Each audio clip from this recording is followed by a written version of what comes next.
नमस्कार दोस्तों, मैं हूँ ऋचा सिन्हा और मेरे चैनल पे आप सभी का बहुत बहुत स्वागत है। हमारे हिंदू धर्म में माघ माह में आने वाली अमावस्या तिथि का विशेष महत्व बताया गया है। नमस्कार तो हर माह में मैं आने वाली अमावस्या मेरे चैनल पे है, परंतु जब ये अमावस्या तिथि माघ माह के कृष्ण पक्ष की हो, जिसे कि मौनी अमावस्या कहते हैं या माघी अमावस्या कहते हैं, तब इसका महत्व और भी अधिक बढ़ जाता है, क्योंकि इस अमावस्या तिथि के दिन जो है वो सूर्य और चंद्रमा गोचरवश मकर राशि में एक साथ विराजमान होते हैं, जिस वजह से इस तिथि का विशेष महत्व बताया गया है। हमारे पुराणों में मौनी अमावस्या के महत्व को बताते हुए कहा गया है कि इस दिन जो भी मनुष्य पूरी भक्ति भावना से श्रद्धापूर्वक अपने पितरों का तर्पण करते हैं, उन्हें पितरों के आशीर्वाद से समस्त सांसारिक सुखों की प्राप्ति होती है, उनके आने वाली 7 पुश्तें भी सुरक्षित रहती हैं एवं उस मनुष्य के 7 जन्मों के पापों का नाश होता है। इसके साथ ही अमावस्या तिथि के दिन पीपल के पेड़ की पूजा का भी विशेष महत्व बताया गया है, क्योंकि हमारे शास्त्रों में पीपल के पेड़ को अक्षय वृक्ष कहा गया है। इस पे सभी देवी देवताओं का, खासकर भगवान विष्णु का वास माना जाता है। साथ ही पीपल के पेड़ के ऊपर पितृ और पूर्वज भी वास करते हैं। तो इस दिन जो है अमावस्या तिथि के दिन पीपल के पेड़ की पूजा करने से आपको धन, सुख, समृद्धि, यश और कीर्ति की भी प्राप्ति होती है। साथ ही पितरों के आशीर्वाद से समस्त मनोकामनाओं की पूर्ति होती है। अगर आप इस दिन पवित्र नदी में स्नान ना कर पाएँ या तर्पण ना कर पाएँ, दान ना कर पाएँ, तो भी आपको इस दिन पीपल के पेड़ की पूजा ज़रूर करनी चाहिए। आपके घर के अगल बगल किसी मंदिर में कोई पुराना पीपल का वृक्ष होगा, जिसमें जो है लोग जल देते होंगे, उसकी पूजा करते होंगे, वैसे पेड़ की ही आपको इस दिन पूजा करनी है। तो आपको करना क्या है, इस दिन सुबह सवेरे जल्दी उठ के स्नान आदि से निवृत्त होके साफ स्वच्छ वस्त्र धारण करके ही पीपल के पेड़ की पूजा करें। पूजा वाले स्थान पे जाएं और सर्वप्रथम सबसे पहले जो है हाथ जोड़ के पीपल के पेड़ को प्रणाम करें। और अगर एक मंत्र बता देती हूँ, अगर ये मंत्र बोल सकें तो ज़रूर बोलें। बोलना क्या है आपको? मूल तो ब्रह्म रूपाय, मध्य तो विष्णु रूपिणे, अग्रतः शिव रूपाय, वृक्ष राजाय ते नमः। आयु प्रजाम धनम धान्यम सौभाग्यम सर्व संप्रदम, देहि देव महावृक्ष त्वामहम शरणम गतः। इस मंत्र को बोलते हुए पीपल के पेड़ को प्रणाम करें। इसके बाद वहाँ पे एक शुद्ध घी का दीपक जलाएं, सुगंधित धूप जलाएं, पुष्प अर्पित करें। साथ ही पीपल के पेड़ के जड़ में जो है रोड़ी चंदन अर्पित करें। प्रसाद रूप में थोड़े से मिश्री या गुड़ का भोग लगाएं। इसके बाद पीपल के पेड़ के जड़ को आपको सींचना है। एक लोटे में जल ले लें, उसमें थोड़े से तिल डाल लें और वो पीपल के पेड़ के जड़ में समर्पित करें। साथ ही पीपल के पेड़ की कम से कम 11 बार आपको परिक्रमा करनी चाहिए। अधिक से अधिक अगर आप 108 बार कर सकें तो सर्वोत्तम है। और परिक्रमा करते हुए नारायण का ध्यान करते रहें। ओम नमो भगवते वासुदेवाय मंत्र का जप करते रहें और जप करते हुए परिक्रमा करें। पीपल के पेड़ में जो है परिक्रमा करते हुए कलावा भी लपेट सकते हैं, साथ ही साथ मंत्र का जप भी करते रहें। इस प्रकार से हर अमावस्या को प्रत्येक व्यक्ति को पीपल के पेड़ की पूजा अवश्य करनी चाहिए।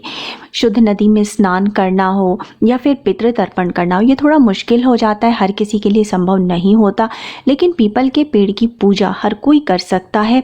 मंदिरों में पीपल का पेड़ मिल जाता है, मुश्किल से 5 या 10 मिनट का समय लगता है। आप इसको ज़रूर करें। जीवन में हर प्रकार की परेशानियों का अंत होता चला जाता है, साथ ही माता लक्ष्मी और भगवान विष्णु की कृपा बनी रहती है, सारी समस्याओं का नाश होता है। दोस्तों, अब मैं आपको मौनी अमावस्या से संबंधित पौराणिक कथा सुनाने जा रही हूँ। इस कथा के माध्यम से हमें पता चलता है कि मौनी अमावस्या के दिन पीपल के पेड़ की और भगवान विष्णु की पूजा क्यों की जाती है, इसका क्या महत्व है। साथ ही मौनी अमावस्या के दिन पूजा के बाद इस कथा के श्रवण का अत्यधिक महत्व बताया गया है। तो कथा सुनने से पूर्व भगवान विष्णु का ध्यान करें और ओम नमो भगवते वासुदेवाय मंत्र का जप करते हुए श्रद्धापूर्वक कथा का श्रवण करें। ओम नमो भगवते वासुदेवाय। कांचीपुर नगर में एक ब्राह्मण देव स्वामी था। उसकी पत्नी धनवती और पुत्री गुणवती थी। उनके अतिरिक्त उसके 7 पुत्र भी थे। देवस्वामी ने सभी पुत्रों का विवाह करने के बाद पुत्री के विवाह के लिए योग्य वर की तलाश के लिए अपने बड़े बेटे को नगर के बाहर भेज दिया। फिर उसने गुणवती की कुंडली एक ज्योतिषी से दिखाई। ज्योतिष ने बताया कि विवाह के समय सप्तपति होते ही यह कन्या विधवा हो जाएगी। यह सुनकर देवस्वामी दुखी हो गया। उसने उपाय पूछा।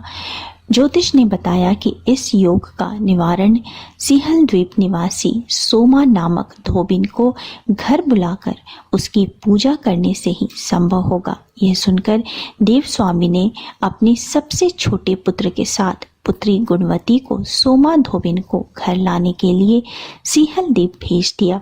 वे दोनों समुद्र तट पर पहुंचे और समुद्र को पार करने का उपाय सोचने लगे, लेकिन कोई उपाय नहीं सूझा। तो दोनों भाई बहन भूखे प्यासे एक वट वृक्ष की छाया में उदास होकर बैठ गए।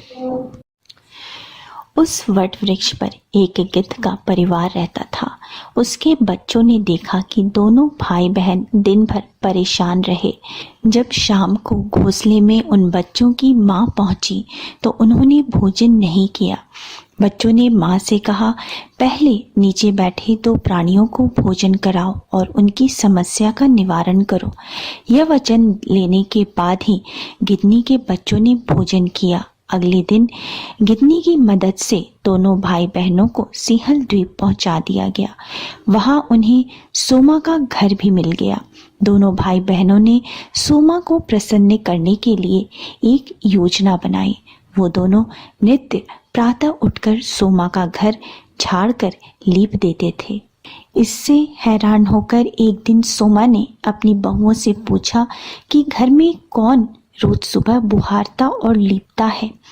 सोमा की झूठी प्रशंसा पाने के लिए उसकी बहुओं ने कहा, हमारे अलावा यहाँ और दूसरा कौन काम करता है। परंतु सोमा को इस बात का विश्वास नहीं हुआ और उसने अपने मन में ऐसा करने वाले को खोजने का निश्चय किया। सोमा ने सुबह जल्दी उठकर भाई बहनों को लीपापोती करते हुए पकड़ लिया, जिसके बाद सोमा के पूछने पर उन्होंने सोमा को पूरी बात बताई। सोमा उनकी श्रम साधना से प्रसन्न हो गई और उनके घर उचित समय पर पहुंचने का वचन दिया। मगर भाई ने अधिक आग्रह पर सोमा उसके साथ चलने को तैयार हो गई।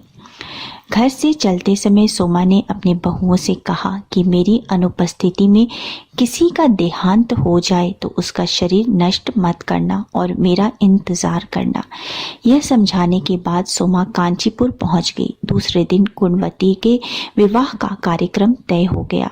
सप्तपति होते ही उसका पति मर गया। सोमा ने तुरंत अपने संचित पुण्यों का फल गुणवती को प्रदान कर दिया। इसके बाद गुणवती ने भगवान विष्णु की पूजा कर पीपल के पेड़ की 108 परिक्रमा की, जिसके बाद गुणवती का पति जीवित हो उठा। सोमा ने उन्हें सौभाग्यवती होने का आशीर्वाद दे दिया और घर लौट आई।